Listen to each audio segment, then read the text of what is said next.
Hello दोस्तों, कैसे हैं आप सब लोग। उम्मीद करता हूं काफ़ी अच्छे होंगे। कल दोस्तों 3 अक्टूबर को 5 आईपीओ के लिए इवेंट है। इवेंट मतलब कल Om freight IPO, advance agro life IPO, इन दोनों आईपीओ में अप्लाई करने के लिए आखिरी दिन है, तो फाइनल अपडेट जानेंगे। उसके अलावा जिन कुशल आईपीओ, ट्रू ऑल्ट आईपीओ, इन दोनों आईपीओ की लिस्टिंग है, तो लिस्टिंग डे स्ट्रैटेजी जानेंगे। उसके अलावा कल वी वर्क आईपीओ ओपन होने वाला है, उसका भी लेटेस्ट अपडेट वगैरह जानेंगे। तो सारी चीज़ें हम क्लियर करेंगे इस वीडियो के अंदर। वीडियो शुरू करने से पहले टेलीग्राम, इंस्टाग्राम, फेसबुक, व्हाट्सएप सबके लिंक डिस्क्रिप्शन के अंदर है, ज्वाइन करके रख लीजिए। सबसे पहले ओम फ्राइड आईपीओ, तो इसके अंदर लिस्टिंग इसके लिए अप्लाई करने के लिए हम क्या है कि जनरली 4 पैरामीटर्स देखते हैं।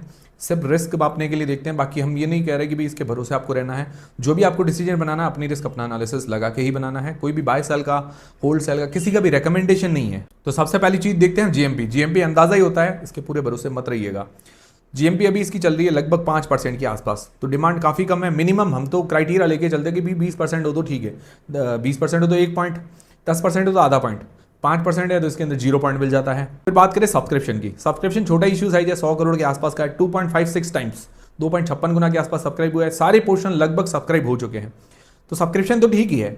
और देखा जाए छोटा इशू साइज के हिसाब से हम इसको आधा पॉइंट दे सकते हैं, पूरा पॉइंट इसीलिए नहीं दे रहा हूँ। वैल्यूएशंस ठीक ठीक है, मतलब ना ज़्यादा महंगी है ना ज़्यादा सस्ती है, आधा पॉइंट वैल्यूएशंस के अंदर मिल जाता है। एंकर लिस्ट छोटा इशू साइज के हिसाब से एंकर लिस्ट भी ठीक है, आधा पॉइंट एंकर लिस्ट के अंदर मिल जाता है। तो 4 में से जो अभी पॉइंट बन रहे हैं 1.5, अगर 2 होते तो न्यूट्रल है, 2 से ज़्यादा बनते तो थोड़ा रिस्क कम है, 2 से कम है तो थोड़ा रिस्क नज़र आ रहा है। बाकी मैं ये नहीं कह रहा हूँ कि आपको इसके भरोसे रहना है, ये तो सिर्फ हमने जो अभी के पैरामीटर्स हैं, अभी के जो कंडीशन है वो मैंने आपको बताई है। बाकी आप लोग क्या करने वाले हैं कमेंट करके मुझे जरूर बताइएगा। लॉन्ग टर्म के हिसाब से जो लोग अप्लाई करना चाहते हैं तो उसके लिए पॉजिटिव्स और नेगेटिव्स देख लेते हैं। पॉजिटिव में ये है कि देखिए ये फ्रेट का काम है। फ्रेट हालांकि कंपिटेटिव सेक्टर है, जो भी शिपमेंट वगैरह करती है जो भी, वो कंपिटेटिव सेक्टर है बहुत ज़्यादा। इसके अंदर लिस्टेड अनलिस्टेड प्लेयर्स खूब है, बट इसके अंदर एक इसकी खास बात है कि ये सारी सर्विसेज देती है भाई। शिपमेंट चढ़ाने से लेकर वेयर हाउस तक पहुंचाने तक, वहाँ वेयर हाउस से लाने तक, सारी मतलब ये सर्विसेज ये कंपनी देती है। तो काम एक मुझे इसका बढ़िया लगा सेक्टर वाइज। बाकी उसके अलावा नेगेटिव्स थोड़े ज़्यादा है। पहली चीज़ है कि फाइनेंशियली अनस्टेबल है, मतलब फाइनेंशियल्स के अंदर हमें उतार चढ़ाव देखने को मिल रहा है। आरओई आरओसी वगैरह कम है, 15% से भी कम है। वैल्यूएशंस जो है ओके ओके नज़र आ रही है, इतनी ज़्यादा सस्ती नहीं है। फ्रेश इश्यू कम है, अब छोटे स्तर की कंपनी, छोटे स्तर में भी फ्रेश इश्यूज के अंदर कम है, ये थोड़ा सा नेगेटिव लगा। तो ओवरऑल देखा जाए एक सेक्टर काफी कम्पिटेटिव है, उसके अंदर इसने कुछ ज्यादा अट्रैक्शन नहीं दिया। ठीक है, कंपनी इतनी खराब भी नहीं है, बट क्या है कि देखिए कंपिटेटिव सेक्टर होता है तो आपके पास कुछ अट्रैक्शन ज्यादा होना चाहिए, वो इसके अंदर नजर नहीं आ रहा है। बाकी आप लोग क्या करने वाले हैं, अप्लाई करेंगे नहीं करेंगे, कमेंट करके जरूर बताइएगा। फिर दोस्तों एडवांस एग्रो लाइफ का आईपीओ, हमारे लिस्टिंग के हिसाब से 4 पैरामीटर्स। जीएमपी इसकी 15% के आसपास है, मतलब इसकी जीएमपी ठीक बता रही है, तो लगभग आधा पॉइंट जीएमपी के अंदर हम दे सकते हैं। वैल्यूएशंस के अंदर भी आधा पॉइंट दे सकते हैं, ना ज़्यादा महंगी है ना ज़्यादा सस्ती है। फिर एंकर लिस्ट की बात आती है, एंकर लिस्ट छोटे इश्यू साइज के हिसाब से ठीक आई है, तो उसके अंदर भी आधा पॉइंट दे सकते हैं। सब्सक्रिप्शन भी ठीक मिल रहा है, उसके अंदर भी आधा पॉइंट दे सकते हैं। तो लगभग 2 पॉइंट बनते हैं, मतलब न्यूट्रल जैसी रेटिंग बन रही है इसकी। ठीक है, तो कल आप क्यूआईबी का सब्सक्रिप्शन वगैरह भी देख सकते हैं। ओवरऑल डिमांड कैसी आती है, सब्सक्रिप्शन कैसा आता है वो भी देख सकते हैं। उस बेसिस पर आप सोच सकते हैं आगे क्या भी आपको क्या करना क्या नहीं करना है। बाकी अभी क्या है कि आईपीओ के हाल देखें तो बहुत ज़्यादा आईपीओ थे ना, इस कारण क्या है कि डिमांड थी ही नहीं किसी आईपीओ की। ये चीज़ मतलब थोड़ा आईपीओ सेंटीमेंट बिगाड़ दिया है। बाकी इसके अंदर भी देखें तो इतना खास अट्रैक्शन नजर नहीं आ रहा है, न्यूट्रल रेटिंग जरूर है। लॉन्ग टर्म के हिसाब से बात करें तो पॉजिटिव्स नेगेटिव्स देख लेते हैं। पॉजिटिव में ये है कि इसकी आरओई आरओसी वगैरह बढ़िया है, और फाइनेंशियल्स के अंदर अगर देखें तो रेवेन्यू और प्रॉफिट के अंदर अच्छी ग्रोथ नजर आ रही है। फिर नेगेटिव्स क्या है, नेगेटिव्स में देखिए कि हाईली कंपिटिटिव सेक्टर है। ये जो एग्रोकेमिकल्स वगैरह बनाती है ये हाईली कंपिटिटिव सेक्टर है। ठीक है, तो हाईली कंपिटिटिव सेक्टर में कुछ अट्रैक्शन होना चाहिए, इसके अंदर ज़्यादा अट्रैक्शन नहीं है। लिस्टेड प्लेयर्स में जो इसके भी लिस्टेड प्लेयर्स है उसमें सबसे छोटी कंपनी है। छोटी होना कोई बड़ी बात नहीं है भाई, छोटी हो सकती है, कोई दिक्कत नहीं है, बट और भी कुछ खास बातें तो होनी चाहिए। वैल्यूएशंस वो ओके ओके है, तो वैल्यूएशन सस्ती करनी चाहिए थी।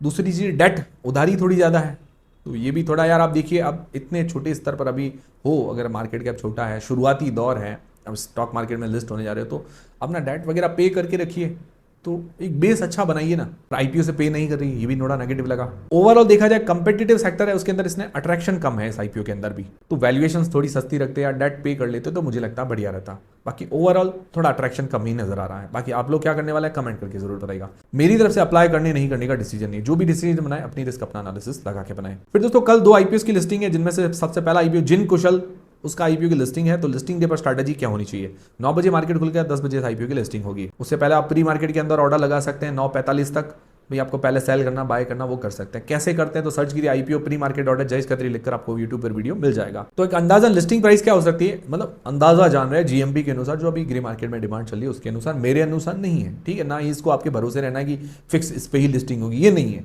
ओवरऑल अभी डिमांड के अनुसार दिख रहे हैं। तो 121 रुपए के अंदर तो हमें अलॉट हुआ है। तो जीएमपी जो बता रही है लगभग 15 से लेकर 20 रुपए के बीच में, अभी एक लगभग अंदाजा मान के चले तो 17 रुपए के आसपास इसकी जीएमपी मान के अगर चलें तो 138 रुपए के आसपास लिस्टिंग होने की संभावनाएं नजर आ रही है। संभावना है, फिक्स चीज नहीं है, नहीं भरोसे रहना आपको।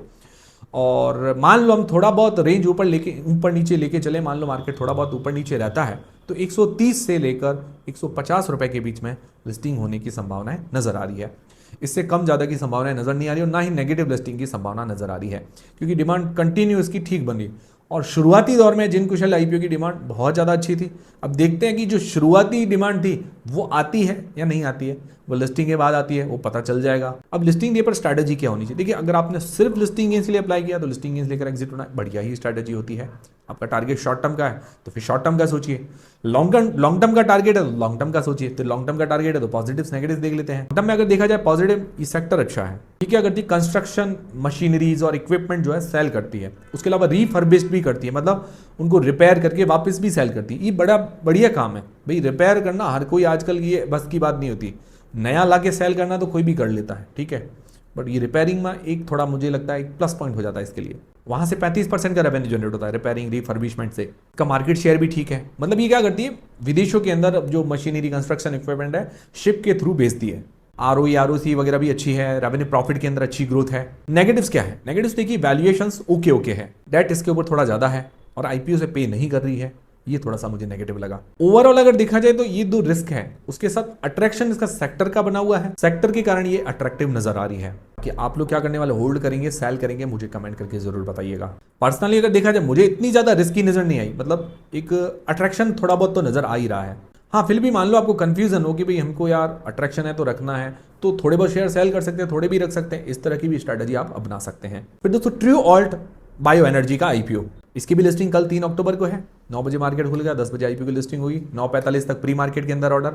आपको नहीं पता प्री मार्केट में तो सर्च कीजिए IPO pre market order Jayesh Khatri लिखकर, आपको वीडियो मिल जाएगा। इसकी अंदाजा लिस्टिंग प्राइस क्या हो सकती है, तो 496 रुपीज के अंदर तो हमें अलॉट हुआ है और 74 रुपए के आसपास इसकी जीएमपी बता रही, अंदाजन जीएमपी है, फिक्स चीज नहीं है। तो 570 रुपए के आसपास लिस्टिंग होने की संभावनाएं नजर आ रही है। मान लो थोड़ा बहुत मार्केट ऊपर नीचे रहता तो 560 से 590 रुपए के बीच में लिस्टिंग होने की एक संभावनाएं नजर आ रही है।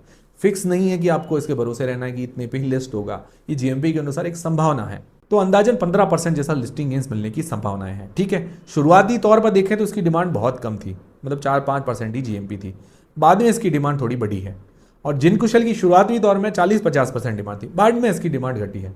तो ये चीज अब देखते हैं कि भाई मान लो शुरुआती जो डिमांड है उस अनुसार भी लिस्ट हो जाए, ये भी पॉसिबल है, कभी कभार ऐसा आईपीओ में देखने को मिलता है। अब कल कैसी लिस्टिंग होती है मैं आपको अपडेट कर दूंगा टेलीग्राम व्हाट्सएप चैनल पर, तो उसको ज्वाइन करके रख लीजिए। तो देखिए अगर आपने सिर्फ लिस्टिंग गेंस के लिए अप्लाई किया तो लिस्टिंग गेंस लेकर एग्जिट होना बढ़िया स्ट्रैटेजी है। लॉन्ग टर्म के लिए अप्लाई किया तो पॉजिटिव नेगेटिव देख लेते हैं। पॉजिटिव में कि सेक्टर इसका फ्यूचरिस्टिक है, फ्यूचरिस्टिक मतलब ये एथेनॉल वगैरह मैन्युफैक्चर करना और लीडिंग मैन्युफैक्चरर्स में एक है।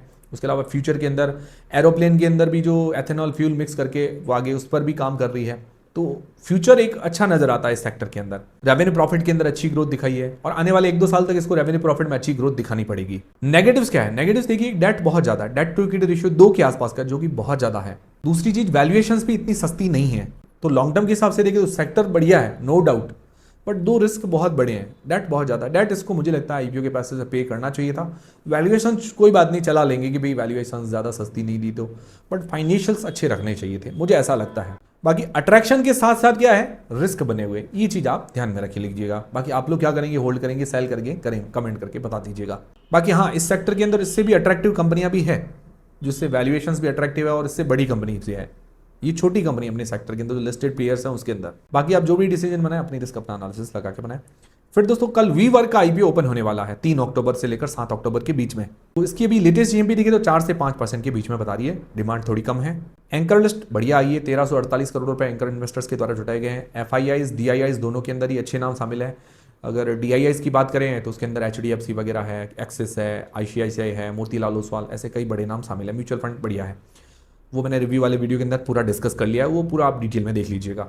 और FIIs में देखिए तो गोल्डमैन सैक्स है और एल मेहबार है, सोशिएट जनरल है, अलियांज है, इस तरह के कुछ बड़े नाम शामिल है और भी कई मतलब एंकर लिस्ट है। तो बढ़िया एंकर लिस्ट आप कह सकते हैं।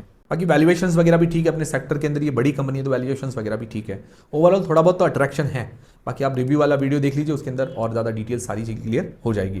तो ये थे सारे आज के अपडेट्स। उम्मीद करता हूँ हमारा वीडियो, हमारी जानकारी आपको काफ़ी पसंद आएगी, हेल्पफुल रहेगी। हेल्पफुल रही तो वीडियो को लाइक जरूर करें, चैनल को सब्सक्राइब कर लें। मिलते हैं दोस्तों अगले वीडियो के अंदर।